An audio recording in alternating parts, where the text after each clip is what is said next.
আসসালামু আলাইকুম নমস্কাৰ মই শাহিদ আপুনি চাই আছে দা ইউনিক অসমীয়া আপোনালোকে হয়তো গমে পায় যে যিসকলে এডিআৰিৰ ক্লাছ 3 পোষ্টৰ কাৰণে এপ্লাই কৰিছিল তেওঁলোকৰ যি ফাইনেল এক্সামৰ সিলেবাস সেয়া দিয়াৰ কথা আছিল আৰু আজি অৰ্থাৎ এই যি এডিআৰি গ্ৰেড 3ৰ সিলেবাস অফিচিয়েলি প্ৰকাশ পাইছে আৰু সেয়া মোৰ স্ক্ৰীনত আপোনালোকে দেখা পাইছে সো প্ৰথমতে দেৰি নকৰি আপোনালোকক সিলেবাসটো জনাম লগতে সিলেবাসৰ তলত অকমান একৰ পৰা 6টা মান আপোনাৰ নোট দিয়া আছে স্পেশাল নোট কেইটা কি হয় সেইকেইটা আপোনালোকৰ সৈতে ডিসকাস কৰিম ইয়াতে লিখা আছে কি লিখা আছে সেইখিনি মই অসমীয়াতে আপোনালোকৰ সৈতে কথা পাতিম গতিকে আপোনালোকে ভিডিওটো স্কিপ নকৰাকৈ চাই থাকিব তো তাৰ আগতে আপোনালোকক অনুৰোধ জনাম যদি আপোনালোকে এতিয়ালৈকে মোৰ চেনেলটো সাবস্ক্ৰাইব কৰা নাই তেতিয়াহ'লে এতিয়া মোৰ চেনেলটো সাবস্ক্ৰাইব কৰি বেল আইকনটো প্ৰেছ কৰি দিয়ক যাতে মই আগলৈ এনেকুৱা ধৰণৰ ভিডিও আপলোড কৰাৰ লগে লগে আপোনালোকে নটিফিকেশন পাই যায় আৰু সৰ্বপ্ৰথম মোৰ চেনেলৰ ভিডিওবিলাক আপোনালোকে চাব পাৰে এতিয়া হক কোনো সময় নষ্ট নকৰাকৈ আজিৰ ভিডিওটো আমি আৰম্ভ কৰোঁ প্ৰথমতে আপোনালোকক ইয়াতে দেখুৱাইছো বেচেলৰ ডিগ্ৰী লেভেলৰ পোষ্টৰ কাৰণে যি সিলেবাস অৰ্থাৎ বিএ বিএসসি বিকম লেভেলৰ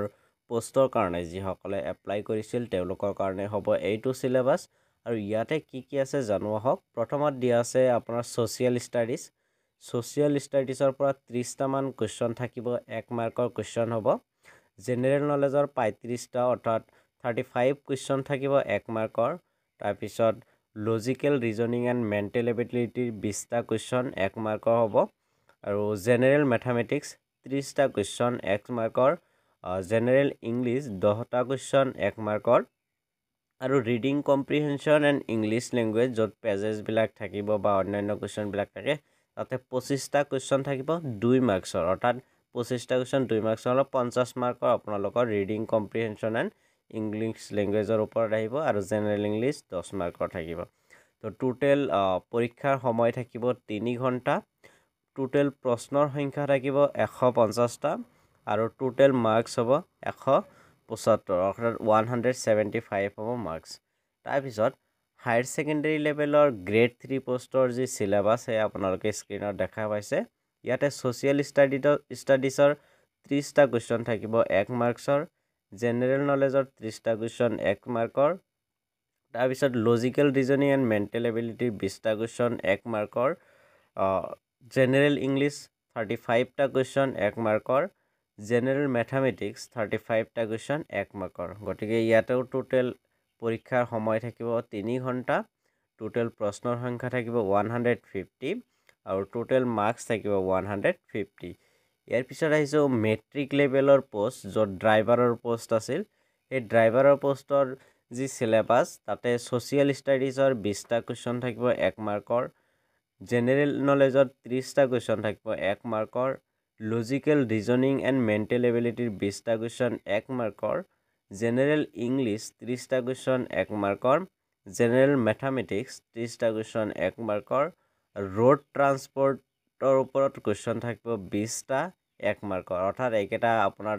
ড্ৰাইভিং ৰিলেটেড প্ৰশ্নবিলাক হ'ব নাইবা আপোনাৰ ড্ৰাইভিংৰ যি পৰীক্ষা হয় তেতিয়া কিছুমান সিম্বলছ বিলাক থাকে সেইবিলাকৰ ওপৰত হয়তো হ'ব তো ইয়াতে ডিউৰেশ্যন দিছে 3 ঘণ্টা টোটেল প্ৰশ্নৰ সংখ্যা থাকিব 150 আৰু টোটেল মাৰ্কস থাকিব 150 তাৰ পিছত ইয়াতে 6টা মান নোট দিছিল এই 6টা মান নোট অতি গুৰুত্বপূৰ্ণ নোট হয় ইয়াৰে প্ৰথমটো নোটত দিয়া আছে যে প্ৰত্যেকটো প্ৰশ্নই এমসিকিউ টাইপৰ হ'ব আৰু এমসিকিউ টাইপৰ প্ৰত্যেকটা প্ৰশ্নৰ 4টা অপচনৰ ভিতৰত এটা শুদ্ধ উত্তৰ থাকিব আৰু হেতু শুদ্ধ উত্তৰ বাছি উলিয়াব লাগিব ওএমআৰ শীটত লিখিব লাগিব নেক্সট পইণ্ট নাম্বাৰ 2 তাতে লিখা আছে ওপৰত যি সাবজেক্ট আৰু প্ৰশ্নৰ সংখ্যা বা মাৰ্কস দিছে সেইখিনি অকমান ইফাল হিফাল হ'ব পাৰে কিন্তু টোটেল প্ৰশ্নৰ সংখ্যা সদায় 150 থাকিব অৰ্থাৎ 150টা কোৱেশ্চনে থাকিব হয়তো মাৰ্কস 1-2 ইফাল হিফাল হ'ব পাৰে তে সোশিয়াল ষ্টাডিজৰ বেলেগত গুচি যাব পাৰে এনেকে 1-2 মাৰ্কস উল্টা পাল্টা হ'ব পাৰে কিন্তু যি প্ৰশ্নৰ সংখ্যা 150 সেই 150 একে থাকিব 3 নম্বৰ পইণ্টটো অতি গুৰুত্বপূৰ্ণ পইণ্ট কাৰণ এইবাৰ নিগেটিভ মাৰ্কিং আছে আপোনালোকে যদি ভুল উত্তৰ দিয়ে তেতিয়াহলে আপোনাৰ মাৰ্কস নিগেটিভ হ'ব যদি 1 মাৰ্কৰ কুৱেশ্যনটো আছিলে তেতিয়াহ'লে আপোনাৰ 1 মাৰ্কৰ কুৱেশ্যনত নিগেটিভ মাৰ্কছ পাব যদি ভুল হয় তেতিয়াহ'লে নিগেটিভ মাৰ্কছ পাব -0.25 অৰ্থাৎ 1/4 4 ভাগৰ এভাগ সো 1 মাৰ্কৰ কুৱেশ্যনৰ যদি ভুল হয় তেতিয়াহ'লে 1 মাৰ্কৰ 4 ভাগৰ এভাগ হয় 0.25 সো 0.25 নিগেটিভ হ'ব আৰু যদি 2 মাৰ্কছৰ কুৱেশ্যন ভুল কৰে তেতিয়াহ'লে তাৰে 4 ভাগৰ এভাগ অৰ্থাৎ 0.05 আপোনালোকৰ মাইনাছ হ'ব গতিকে আপোনালোকে যিসকলে পৰীক্ষা দিব তেওঁলোকে যদি পৰীক্ষা দিয়াৰ সময়ত উত্তৰটো ভালকৈ নাজানে অৰ্থাৎ ডাউট থাকে তেতিয়াহ'লে নিদিয়াই ভাল অৰ্থাৎ ভুলকৈ দিলে কিন্তু আপুনি নিগেটিভ মাৰ্কছ পাই যাব এয়া এটা গুৰুত্বপূৰ্ণ পইণ্ট 4 নম্বৰ পইণ্টত কোৱা হৈছে যে যদি OMRত এটা অপশ্যনৰ উপৰিও আৰু এটা মানে আপোনালোকে ডাৰ্ক কৰি থৈ দিয়ে অৰ্থাৎ ABCD চাৰিটাৰ ভিতৰত হয়তো ভুলতে A বুলি লিখিলে কিন্তু পিছত গম পালে উত্তৰটো C হ'ব তেতিয়া যদি উত্তৰটো C টো আকৌ মুছি দিয়ে তেতিয়াহ'লে দুটা এনসাৰ হ'ল A আৰু C সো এনেকুৱা ডাবল যদি আপোনালোকে মাৰ্কিং কৰি থৈ আহে তেতিয়াহ'লে আপোনালোকৰ হেতু ভুল বুলি ধৰা হ'ব আৰু ভুল বুলি ধৰিলে আপোনালোকৰ নিগেটিভ মাৰ্কিং থাকিব অৰ্থাৎ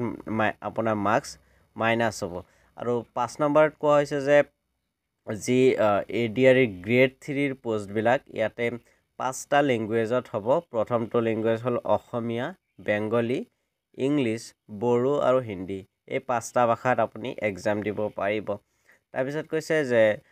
পৰীক্ষাৰ ডেট আৰু সময় হেবিলাক পৰৱৰ্তী সময়ত নোটিছ যোগে তেওঁলোকে জনাব সো এইখিনি আছিল গ্ৰেড 3 ৰ যি সিলেবাস সেই সিলেবাস আপোনালোকক দেখুৱালো আপোনালোকক আকৌ এবাৰ দেখাইছো যদি বিচাৰে স্ক্ৰিনশ্বটটো লৈ ল'ব পাৰে তাৰ পিছত আপোনালোকে সেইখিনি হিচাপত আপোনালোকে পঢ়িব পাৰিব সো এইখিনি আছিল আজিৰ ভিডিও আপোনালোকে আশা কৰিছো ভিডিওটো চাই বুজি পাইছে কি এইটো নোটিছত লিখা আছিল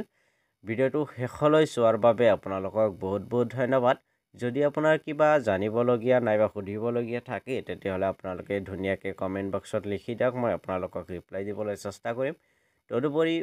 ডেসক্ৰিপশন বক্সত মোৰ টেলিগ্ৰাম গ্ৰুপ টেলিগ্ৰাম চেনেল আৰু হোৱাটছআপ চেনেলৰ লিংক দিয়া আছে তাতেও আপোনালোকে জয়েন হ'ব পাৰে কাৰণ তাতে মই আপডেটছবিলাক সদায় দি থাকো লগতে মোৰ সোশ্যাল মিডিয়া হেণ্ডেলছৰ লিংকবিলাকো ডেসক্ৰিপশন বক্সত পাব গতিকে তাৰ পৰা মোৰ সৈতে আপোনালোকে যোগাযোগ কৰিব পাৰিব গতিকে আজিৰ ভিডিওটো ইখিনিয়ে ভিডিওটো শেষলৈ চোৱাৰ বাবে আপোনালোকক বহুত বহুত ধন্যবাদ জয় অসম জয় হিন্দ